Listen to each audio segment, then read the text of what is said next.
Welcome to the Oakland Alameda County Coliseum. You can almost hear John Facenda say that every time. And, well, it was once home to the Raiders. Raiders left, and then they went to Los Angeles. When they came back, they built this monstrosity. You're walking in here, it kind of feels like you're walking into like a tomb. It looks like a tomb, and it is. As the A's have been playing a season-long wake in their final season in Oakland. Let's check out the Oakland Coliseum, which was built in the 60s for the Raiders. The A's moved in 1968 and are moving out. Let's check it out. There's nothing. There's nothing outside this ballpark. This isn't a ballpark, this is life after people.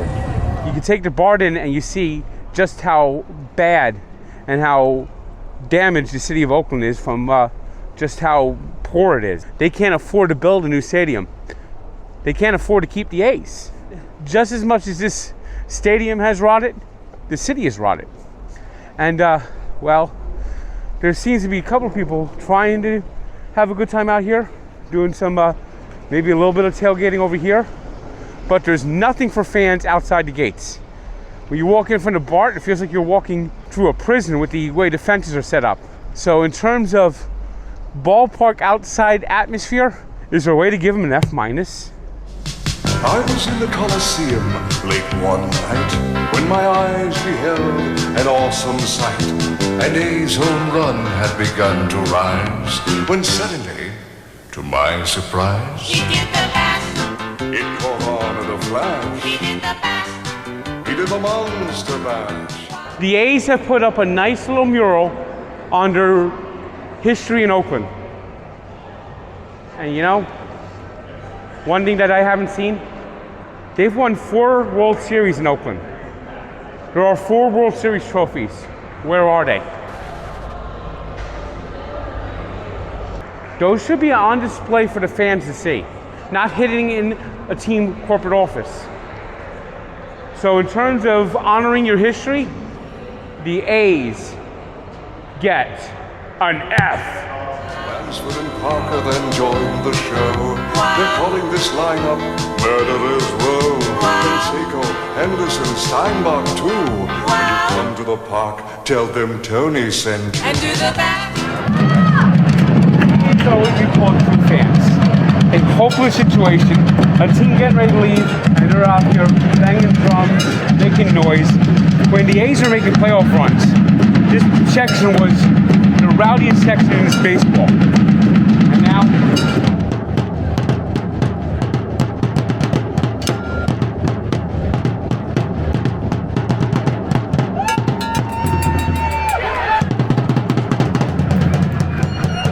sidelines in the stadium are weird. I mean, we got the football bleachers. The foul territory here is the biggest in baseball. That's going away. So that cozy feel you should have in a baseball game doesn't exist here. That's why for sidelines, the A's get a D.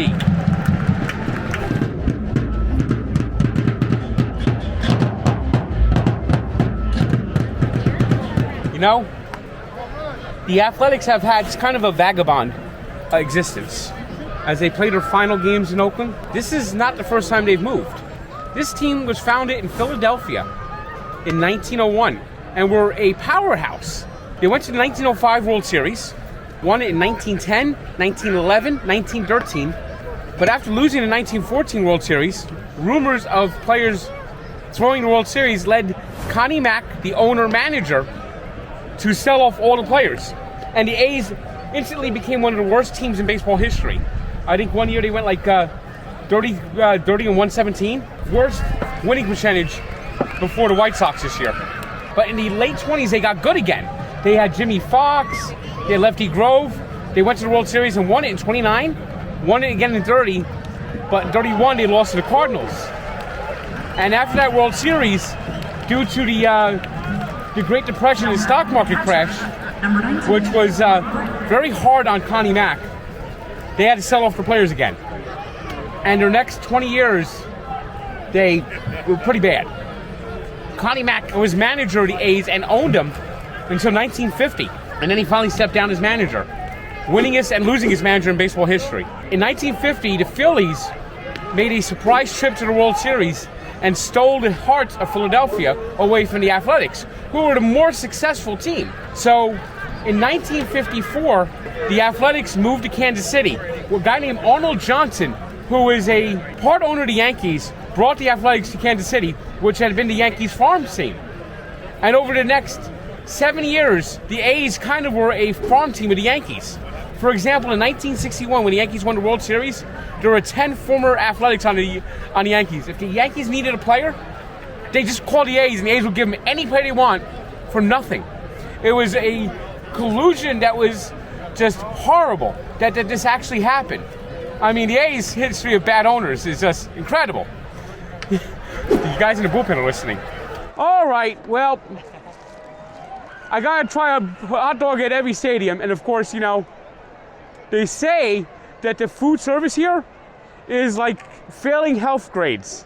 That it's not clean. Like the whole stadium is just falling apart. The whole stadium is falling apart. But we'll do a hot dog review. Hot dog to bun ratio, no bueno, not good. Coloring, not good. Feels like it sat in a drawer for like 20 minutes, or at least 3 hours probably. It's cold, it's terrible.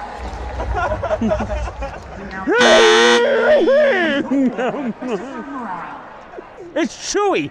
It's the chewiest hot dog I've ever seen. It's not snap, forget snap. It's like chewing gum. It's not going down, it's not swallowing.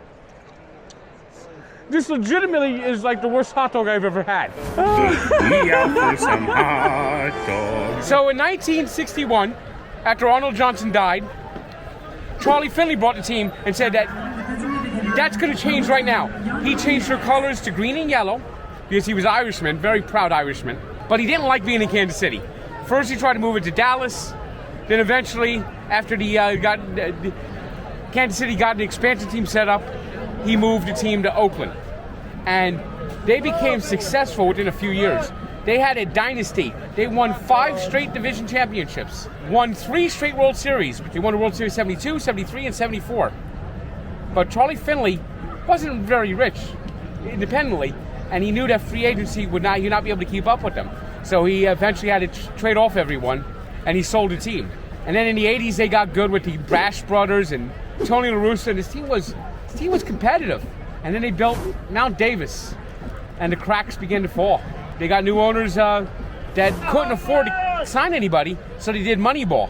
And Moneyball worked for a while until other teams learned about Moneyball and started doing it themselves.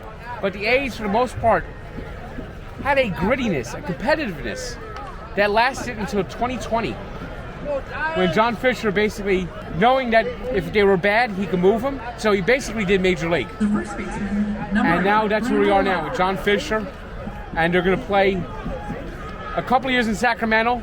Vegas is kind of a sketchy situation, but Major League Baseball wants the A's in Vegas, so they're going to Vegas. The A's have an interesting history of bad owners and up and down history, and it's crazy.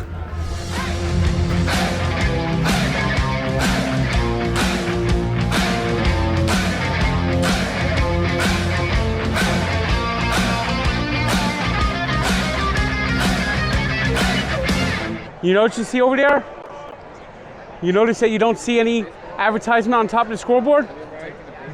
They lost their sponsor deal with the stadium over the whole move. So they just pulled that name off the tag, and they haven't put anything back. It's a symbol of just the decay of the stadium. Hey, how's it going? How's it going? Here we go. Here's Stomper. Now, you know, the elephant was originally derogatory for the A's. In 1905, John McGraw called the Philadelphia Athletics white elephants. And then the A's had defiantly made the elephant their logo. And now when they were in Kansas City, they used a mule. But in 1988, they brought the elephant back, and Stomper was born. Do the monster mash. the Oakland A's. You too can do the latest baseball craze. With the A's big bats really come alive. Don't waste time with the boring high five. They do have a little bit of an open concourse. That's kind of a surprise, but it still feels dated. It feels dated. It is dated. So in terms of concourses, I'm going to give the Oakland Coliseum a D+, with the infrastructural problems of the stadium. The toilets have been known to overflow into the visiting and home clubhouses. They had a nest of possums last year up in the visitors' broadcast booth. And as I mentioned, the Board of Health gives the food rating at the stadium an F, and basically they sent out a warning to their fans: eat at your own risk. These are the food lines, because there are no open concessions elsewhere in the ballpark but the first level. So basically, we give food options here an F. These guys, these workers, these concession workers, unless they work for the Giants also, and some people do double duty, they're not gonna have a job. That's another person hurt by this whole mess. You know, when a team moves, it's sad for everyone. It's sad for everyone. And that's just the feeling I get here. I feel the sadness. I feel the longing. I feel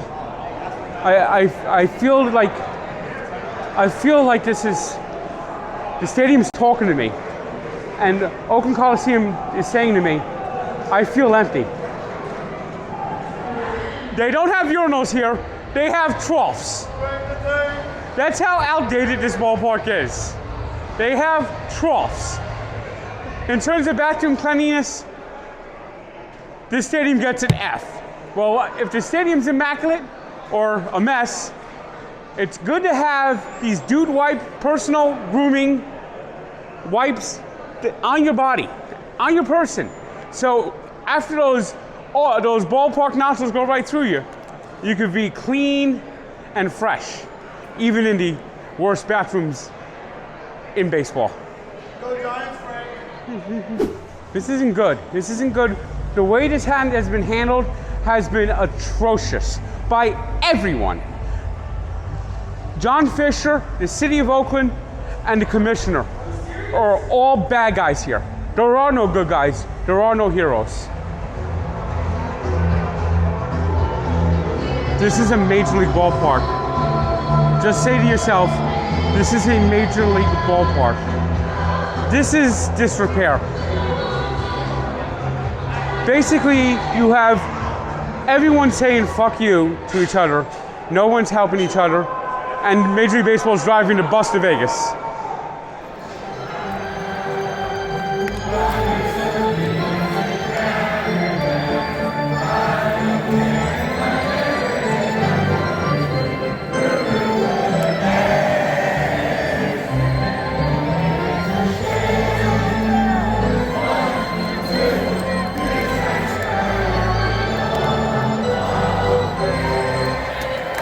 In the 70s, there was a homemaker who got a job in the Oakland A's office. She was good at making cookies. And the owner of the A's, Finley, liked the cookies so much as you should start making them and selling them. And Finley helped her start her business. Her name was Mrs. Fields. No way, I was gonna guess that. Oh, that's fun. Here's another story. In the late 70s, there were kids that would come around the stadium, sometimes sneak in the stadium, and there was this young boy who would always ride his bike around the stadium, and Finley saw him coming to every game and sneaking in and said that, I'll let you be a bat boy, so you don't have to sneak in anymore. And someone remarked at him that he looked like Henry Aaron. So all the players in the A's who called his bat boy Little Hammer. And he even had his personalized jersey, Hammer. A decade later, he became one of the top rap artists of all time, MC Hammer. No way. What? Yep. Is that real? Here's another story. during the pandemic, during the pandemic when they had all the cardboard cutouts out, they had a special one of a former peanut vendor. Was a 17-year-old kid working his way through high school, though he became an actor. Tom Hanks. And those are the things that are going to be lost when this stadium goes away.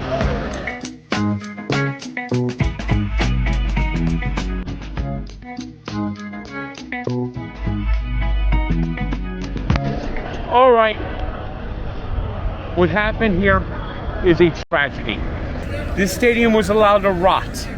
The whole situation here was allowed to rot. This was once a great fan base. This was once a great looking stadium.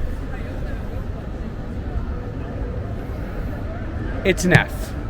But not just the stadium failed, everyone failed the fans of Oakland.